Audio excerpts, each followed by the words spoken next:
안녕하세요. 네, 이지선입니다. 자, 우리 이제 유아교직 논술 기초반에서 또 선생님들을 뵙게 되었습니다. 많은 선생님들께서 글쓰기를 이제 힘들어 하시고 이렇게 하시는데, 이지선과 함께 하시면, 논술 글쓰기는 완전히 걱정하실 필요가 없다. 완벽 해결해 드리겠다. 이런, 말씀을 드립니다. 제가 사실 이제 교수 생활 너무 오래 했어요. 교수 생활 굉장히 오래 하고 그동안 제 일이 무엇이었겠습니까? 글 쓰는 것이 교수의 본분이었어요. 그래서 저는 굉장히 많은 글을 썼고 또 굉장히 많은 학생들의 글을 고쳐주어 왔습니다. 제가 이제 제 입장에서는 가장 쉽게 했던 일, 가장 많이 했던 일, 가장 좋아했던 일이 글쓰기고 글을 또 첨삭해드리는 일이었습니다. 따라서 이지선과 함께 하시면 뭐 글쓰기는 해결된다 이렇게 생각하시면 되고 본인이 글을 잘 쓸 수 있어야 글을 가르쳐 드릴 수 있어요. 제가 많은 모범 답안 샘플도 보여드리고 직접 다 첨삭 다 해드릴 거예요. 저하고 한 두세 번 첨삭하시면 글 잘 쓰게 됩니다. 자, 그래서 올해 교직 논술 기초반을 어떻게 운영할 것인지 간략하게 설명드리고 그 전에 우선 논술에 대해서 우리가 어떻게 생각하고 있는가 한번 제가 좀 간단하게 적어왔어요. 논술 시험의 실체에 대해서 그 본질을 조금 생각해보기 위해서 적어왔습니다. 자, 우리는 일부만 공부해왔어요. 그래서 교직 논술이 어려웠던 거예요. 하지만 교직 논술 시험은 유아교육과에서 배운 모든 것이 다 시험 범위예요. 그런데 우리는 어떻게 일부만 공부해 왔나요? 임용시험에 합격하기 위해서 우리는 유아교육과에서 배운 모든 걸 다 공부한 게 아니라 일부만 공부했어요. 어떻게 공부했습니까? 우리가 사실은 유아교육과에서 전공 필수, 전공 선택 요거 배우잖아요. 요게 교육과정 A, B에 나와요. 요것만 공부했거든요. 그러니까 면접도 힘들고 수업 실현도 힘들고 논술이 힘든 거예요.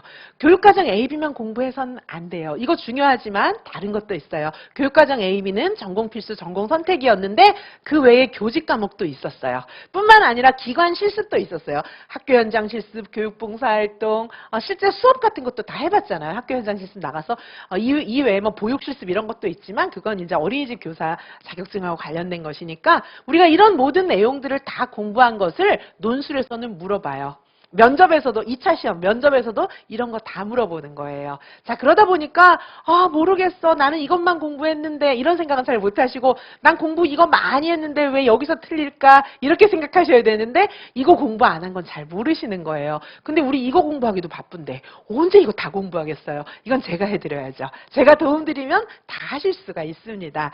자, 그리고 보시면 자, 문제에 교직만 들어있는 것이 아니고 교직, 실습, 전공 다 들어있어요. 자, 그러다 보니까 유아교직 논술 안에는 교직만 들어있는 것도 아니고 전공만 들어있는 것도 아니고 전공 더하기 교직, 실습이 다 들어있다 보니까 우리는 요거는 공부를 안 한다는 거죠. 지금 요것만 공부하는 거죠.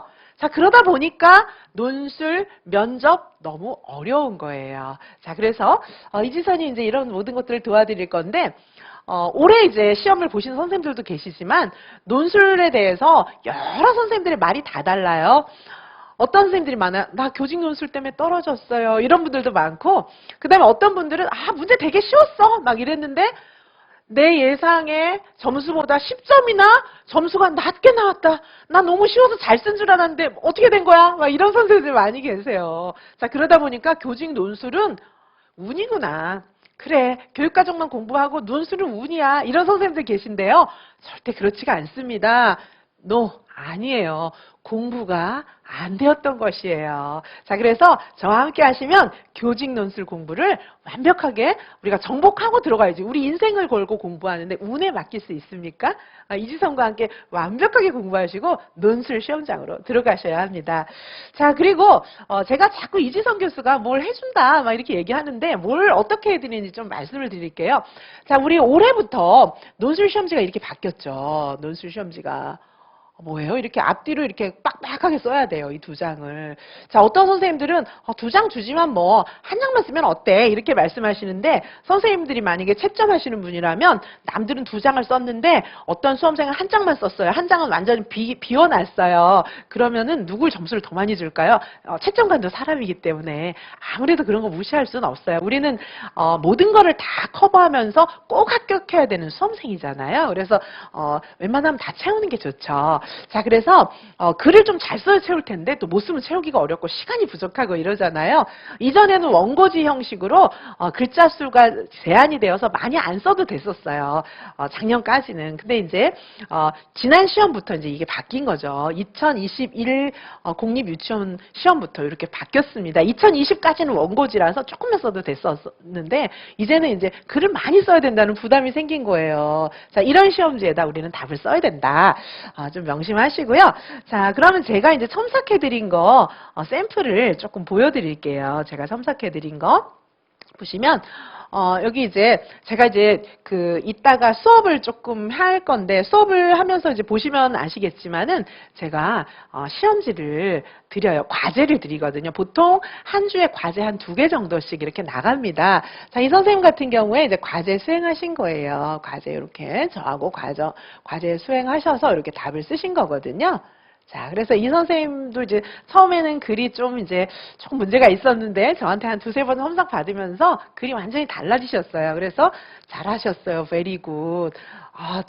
잘 쓰는데 문제는 글은 잘 쓰는데 글씨를 잘 써야겠어요. 만점 받아야 되잖아요. 뭐 제가 이제 그렇게 편지 형태로 써드린 것도 있어요. 그래서 이 선생님이 이제 나중에는 글을 잘 쓰셨어요. 결국은 합격하셨어요. 자, 그래서 보시면 저한테 이제 막 이 선생님이 편지도 쓰셨어요. 너무 시간이 많이 걸려요. 근데 우선 지금은 양호한 거예요. 막 이렇게 제가 말씀드렸고 개요도 작성하고 옮겨 쓰려다 보니까 시간이 많이 걸리는데 어떡해요? 막 제가 이제 이런 거 저한테 답안지 쓰셔서 첨삭해달라고 메일로 보내주실 때 이런 편지도 많이 쓰세요, 선생님들이. 제가 이렇게 이것도 다 첨삭해드려요. 이렇게 다 해드리고 메일로 무조건 다 또 답도 해드리고 전화통화도 하고 그렇게 1:1 지도를 작년에도 해드렸는데 올해는 본격적으로 학습 공동체 가동할 거니까 뭐 이 정도가 아니겠죠, 올해는. 자, 그래서 제가 이제 글씨 문제에 대해서 염려하시는 거 이렇게 다 답장 써드린 이런 형태도 제가 보여드릴게요. 이렇게 저와 함께 밀착해서 공부하시면 당연히 논술 해결됩니다. 자, 그러면 논술 수업이 어떻게 진행되는지 제가 또 말씀을 드리도록 하겠습니다. 자, 수업 계획서 좀 보시고 여기 보시면 제 카페 또 메일 어드레스 또 인스타그램 이렇게 있어요. 인스타를 통해서 또 저하고 친밀하게 만나시면 좋겠습니다. 수업 시간은 매주 수요일 오후 1시에서 5시. 그래서 기초반 같은 경우에는 총 4회 만에 굉장히 많은 부분을 할 수 있게 도와드리겠습니다. 그래서 수업은 오후 1시부터 5시까지 총 4시간 정도씩 이렇게 수업을 하게 될 것입니다. 제 논술 수업의 굉장히 중요한 특징은 쉽게 가르쳐드려요. 논술 쉽게 하실 수 있어요. 저랑 하면. 자, 그리고 딱 맞게 1:1 맞춤형 지도 해드립니다. 논술에 맞춤형 지도가 필요한 이유는 무엇일까요? 논술을 하시는 선생님들이 글 쓰는 습관이 다 다르세요. 그래서 고쳐야 할 부분이 개인마다 다 다릅니다. 자, 그래서 요거를 제가 개인별 지도를 해드려야만 글쓰기가 수정이 되거든요. 그래서 글쓰기 제가 수정시켜 드리도록 하겠습니다. 초보자도 쉽게 할 수 있는 것이 이지선 유아교직 논술입니다.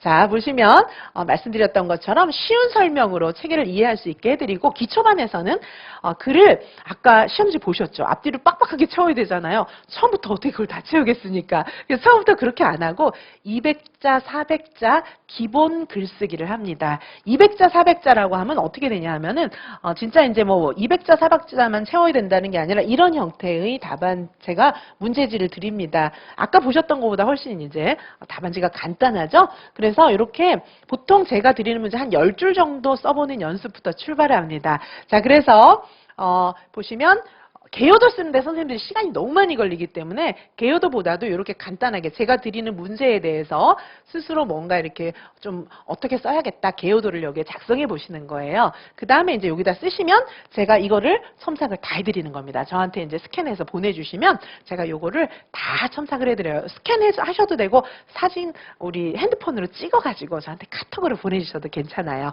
그래서 요거 제가 첨삭을 다 해드리고요. 그 다음에 선생님들께서 스스로 좀 평가를 해보세요. 나 이런 게 어려웠는데 뭐 이런 것도 쓰셔도 되고 아니면 저한테 이지선 교수님 저는 이게 안 돼요. 어떻게 하면 좋죠? 이런 거 써보내셔도 괜찮아요.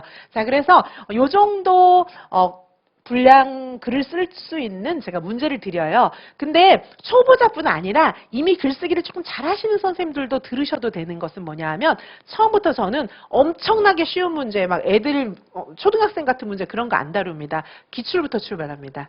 그래서 우리가 교수님 저는 처음인데 기출 어떡하죠? 아니에요. 다 똑같아요. 어떤 것부터 시작해도 우리가 원래 도달해야 될 목표가 있기 때문에 이지선과 함께라면 처음부터 기출 200자 쓰기부터 출발하셔도 다 하실 수가 있어요. 자, 그래서 초보자도 쉽게 할 수 있다. 그 다음에 이미 글을 많이 쓰시는 선생님들도 제가 저는 글쓰기 전문가잖아요. 제가 다 하나하나 수정해드리기 때문에 어떤 선생님한테도 의미가 있습니다. 자, 그래서 유아교직 논술 기초반은 이렇게 출발을 하고요. 과제는 제가 이렇게 내드립니다.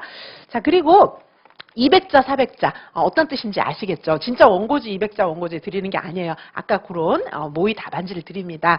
자, 모범 답안 당연히 제가 제시를 해드려요. 모범 답안 제가 당연히 제시를 해드립니다. 그래서 모범 답안이 있어야 우리가 모범 답안이 있어야 글을 어떻게 써야 되는지 방향감이 잡히는 거지. 모범 답안 없이 글만 잘 쓰라고 하면 도대체 어떻게 써야 될지 모르잖아요. 제가 모범 답안을 제시를 딱 해드립니다.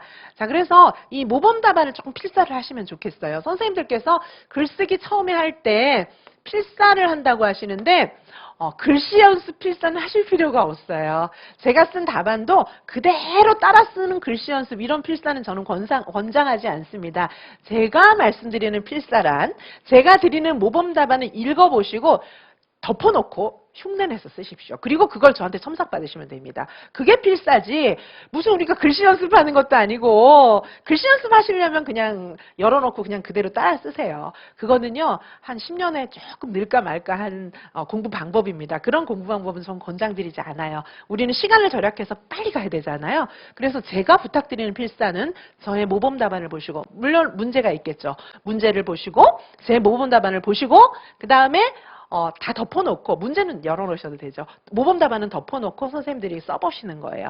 그리고 그걸 저한테 첨삭받으십시오. 이런 필사가 의미가 있는 것입니다. 제가 그걸 해드리겠습니다. 자, 그리고 수업 끝나고 나서 보통 유아교직 논술 수업이 끝나고 나서는 수업이 끝나면 오후 5시예요. 근데 1시간 식사하시고 오후 6시부터 8시까지는 직강에서 직접 학습 공동체로 제가 1:1 지도 해드리겠습니다. 이때는 어떤 지도를 해드리냐 하면 당일 배운 논술, 그날 이제 공부했잖아요. 논술 써본 거, 그거 제가 진짜 옆에 앉아서 첨삭 다 해드리겠습니다. 그리고 그 다음에 개인별 약점을 고려한 공부 방법, 저는 논술이 문제가 아니고요. 지금 공부 방법이 문제예요. 막 이런 선생님들 계시면 공부 스케줄표 이런 거 제가 다 또 고쳐드리고 봐드리고 이렇게 할 거예요. 자, 이렇게 해드릴 거고요.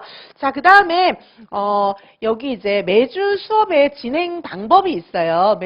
그런데 이 학습 공동체는 연간 패키지 또는 월별 패키지, 월별 패키지라 하면 유아교육개론이랑 논술 같이 듣는 선생님들에 해당하는 것입니다. 그래서 논술 수업 이후에 학습 공동체를 하게 되니까 논술 수업 첨삭을 더 잘 받을 수가 있는 거예요. 자, 그 다음에 매주 수업의 진행 방법을 조금 말씀드리면 1단계는 제가 이제 이론 강의를 조금 해드려요. 왜냐하면 논술을 쓰려 그래도 그 논술을 쓰기 위한 그 이론 공부가 필요하잖아요. 그거를 제가 가르쳐 드리고 그 다음에 이제 배운 내용들을 제가 탁탁탁 점검해서 또 정리를 해드려요. 자, 그 다음에 이제 문제를 내드려요. 문제를 내드리면 선생님들께서 200자, 400자 아까 그 답안지 샘플 보셨잖아요. 그 정도에 꽉 차는 한 10줄 정도 되는 답을 쓰시는 거예요. 자, 그렇게 하시고 제가 이제 이 답안은 어떻게 쓰는 게 필요하다 이런 것들을 쭉 해설을 해드립니다. 그러면 선생님들께서 모범 답안도 보시고 제 강의를 들으시고 해서 답안을 직접 작성해 보시고 그거에 대해서 1:1로 제가 첨삭 지도를 해드립니다. 자, 샘플 강의를 통해서 제가 이런 강의의 그런 구성들을 또 이제 설명을 드릴 거고요. 자, 주차별 강의 내용은 1주부터 4주까지 우리 논술 시험에 제일 많이 나오는 4가지 테마를 다 다루게 됩니다. 사실은 논술 원만 들어도 실력이 확 달라지실 거예요. 자, 그래서 1주에는 유아교사론, 주로 교사론이 면접에도 많이 나와요. 이지선 유아교직 논술 기초반 굉장히 중요한 이유는 뭡니까? 이거는 논술 대비만이 아니에요. 나중에 시험 붙으셔서 2차 면접 대비까지 같이 겸하는 것입니다. 1주차에 유아교사론, 2주차에 장학, 학습공동체 제일 많이 나오죠. 시험에. 그 다음에 영유아 생활지도, 학부모 상담. 사실 여기까지만 다 봐도 사실은 논술 거의 뭐 다 잡은 거예요, 사실은. 물론 이제 더 많은 연습은 필요해요. 그러나 뼈대는 완벽하게 다 정리가 됩니다. 이 수업을 통해서. 자, 그리고 아까도 말씀드렸지만 논술은 나중에 2차 준비예요. 면접은 어떤 거라고 정의할 수 있어요? 말하는 논술이다. 우리 논술은 글로 쓰는 거잖아요. 하지만 면접은 말하는 논술이에요. 그러다 보니까 이 이지선과 함께 공부하면 논술 시험만 준비가 되는 것이 아니라 나중에 2차 준비도 된다. 이지선의 유아 임용 커리큘럼은 1차, 2차를 동시에 준비하도록 그렇게 엮어가고 있습니다. 자, 여기까지 정리해서 간단하게 OT를 좀 맞춰드리고요. 그 이후에 이제 다시 좀 수업 제가 좀 말씀을 드리도록 하겠습니다. 우선 여기까지 하고 잠시 휴식하도록 하시겠습니다.